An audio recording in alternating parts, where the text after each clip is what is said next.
বৈষম্য বিরোধী ছাত্র আন্দোলনকে কেন্দ্র করে অনির্দিষ্টকালের জন্য বন্ধ ঘোষণা করা হয় দেশের সব শিক্ষা প্রতিষ্ঠান। এরই ধারাবাহিকতায় প্রায় এক মাস বন্ধ থাকার পর আজ খুলেছে দেশের সব প্রাথমিক বিদ্যালয়। দীর্ঘদিন পর বিদ্যালয়ে আসতে পেরে উচ্ছ্বসিত শিক্ষার্থীরা।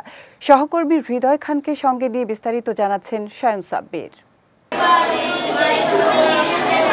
বৈষম্য বিরোধী ছাত্র আন্দোলনকে কেন্দ্র করে দেশের সার্বিক পরিস্থিতি বিবেচনা করে অনির্দিষ্টকালের জন্য বন্ধ ঘোষণা করা হয় দেশের সব শিক্ষা প্রতিষ্ঠান। এই তালিকায় ছিল প্রাথমিক বিদ্যালয়ও।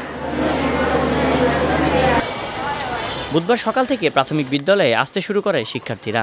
প্রথম দিনেই বিদ্যালয়ে আসা শিক্ষার্থীদের মাঝে দেখা গেছে আনন্দের আমেজ।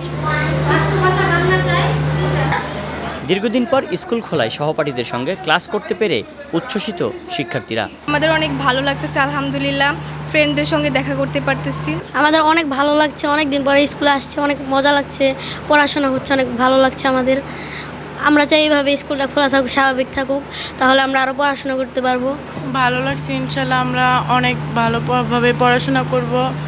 এই বন্ধের কারণে আমাদের অনেক ক্ষতি হয়েছে, তাই এটা পূরণ করার চেষ্টা করব। স্যার বন্ধুদের সঙ্গে দেখা হলো, ম্যামদের সাথে পড়ে দেখা হলো, ভালোই লাগছে, পড়াশোনা ভালো লাগছে। এদিকে প্রায় এক মাস পর স্কুল খোলায় এবং দীর্ঘদিন পর শিক্ষার্থীদের কাছে পেয়ে খুশি প্রাথমিক বিদ্যালয়ের শিক্ষকরাও।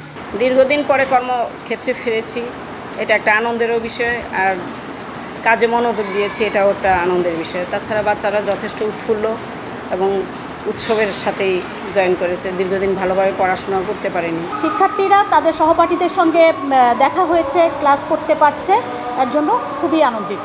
সারা দেশের সরকারি প্রাথমিক বিদ্যালয়, শিশু কল্যাণ ট্রাস্ট পরিচালিত শিশু কল্যাণ প্রাথমিক বিদ্যালয় এবং উপ আনুষ্ঠানিক শিক্ষা ব্যুরোর লার্নিং সেন্টারগুলোর শ্রেণী কার্যক্রম পুরোদমে শুরু হয়েছে। শায়ন সাব্বির, বিজয় টিভি, ঢাকা।